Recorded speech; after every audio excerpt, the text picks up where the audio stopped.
എന്തുകൊണ്ടാണ് നിങ്ങൾ പരാജയപ്പെടുന്നത്? നിങ്ങൾ പരാജയപ്പെടുന്നത് നിങ്ങൾ വീക്ക് ആയതുകൊണ്ടല്ല. നിങ്ങൾ പരാജയപ്പെടുന്നത് നിങ്ങൾ ചെയ്തുകൊണ്ടിരിക്കുന്ന കാര്യം നിങ്ങൾ നിർത്തുമ്പോഴാണ്. നിങ്ങൾ ഗിവപ്പ് ചെയ്യുമ്പോഴാണ് നിങ്ങൾ ശരിക്കും പരാജയപ്പെടുന്നത്. നിങ്ങൾക്ക് ബോറടിക്കുമ്പോൾ, അല്ലെങ്കിൽ നിങ്ങൾ ചെയ്തുകൊണ്ടിരിക്കുന്ന കാര്യങ്ങളിൽ കുറച്ച് സ്ട്രെസ് വരുമ്പോൾ, അതല്ലെങ്കിൽ നിങ്ങൾക്ക് ചെയ്തുകൊണ്ടിരിക്കുന്ന കാര്യം ആരും വാച്ച് ചെയ്യുന്നില്ല, നിങ്ങളെ മോട്ടിവേറ്റ് ചെയ്യാൻ ആരും വരുന്നില്ല തുടങ്ങിയ കാര്യങ്ങളൊക്കെ വരുമ്പോൾ നിങ്ങൾ ചെയ്തുകൊണ്ടിരിക്കുന്ന കാര്യം നിങ്ങൾ നിർത്താനുള്ള ഒരു ത്വര നിങ്ങളുടെ ഉള്ളിൽ നിന്നുണ്ടാവും. പക്ഷേ അവിടെ നിങ്ങൾ നിർത്തുമ്പോഴാണ് നിങ്ങൾ ശരിക്കും പരാജയപ്പെടുന്നത്.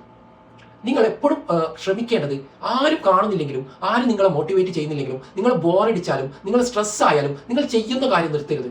കാരണം അത് മാത്രമാണ് നിങ്ങളെ സക്സസ്ഫുൾ ആക്കുക. നിങ്ങൾ ദിവസവും ഒരേ കാര്യങ്ങൾ ചെയ്തുകൊണ്ടേയിരിക്കുമ്പോഴാണ് നിങ്ങൾ ഏറ്റവും നല്ല രീതിയിൽ ഇവോൾവ് ചെയ്തെടുക്കുക. ആദ്യമൊക്കെ നിങ്ങൾക്ക് തോന്നും ഇതിൽ ഒരു മാറ്റവും കാണുന്നില്ല എന്ന്. പക്ഷേ നിങ്ങൾ കാലങ്ങളായി ഒരേ കാര്യം ചെയ്തുകൊണ്ടിരിക്കുമ്പോൾ നിങ്ങൾ ഏറ്റവും പെർഫെക്റ്റ് ആയിട്ട് മാറുകയാണ് ചെയ്യുക. നിങ്ങൾ ഏറ്റവും വലിയ സ്കില്ലുള്ള ആളാവണമെന്നില്ല അതിന്. ലോകത്ത് എല്ലാം അറിഞ്ഞ് ഉള്ള ആളുകളാവണമെന്നില്ല. അധിക സക്സസ്ഫുൾ പേഴ്സണും നിങ്ങൾ എടുത്തു നോക്കിയാൽ അവരൊന്നും വലിയ സ്കില്ലുള്ള ആളുകളായിരുന്നില്ല. അവർക്ക് എല്ലാം പഠിച്ചു വന്നവരൊന്നുമില്ല.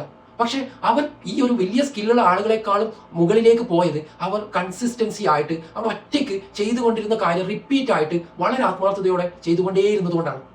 സോ അങ്ങനെയാണ് സക്സസ് ആവുക. സോ നിങ്ങൾ ഒറ്റയ്ക്കാകുമ്പോഴും നിങ്ങൾ ബോറടിക്കുമ്പോഴും നിങ്ങൾ സ്ട്രെസ്ഫുൾ ആകുമ്പോഴും നിങ്ങൾ ചെയ്യുന്ന കാര്യം നിർത്തരുത്. ചെയ്തുകൊണ്ടേയിരിക്കുക. ഒരു ദിവസം തീർച്ചയായിട്ടും നിങ്ങൾ സക്സസ്ഫുൾ ആയിരിക്കും.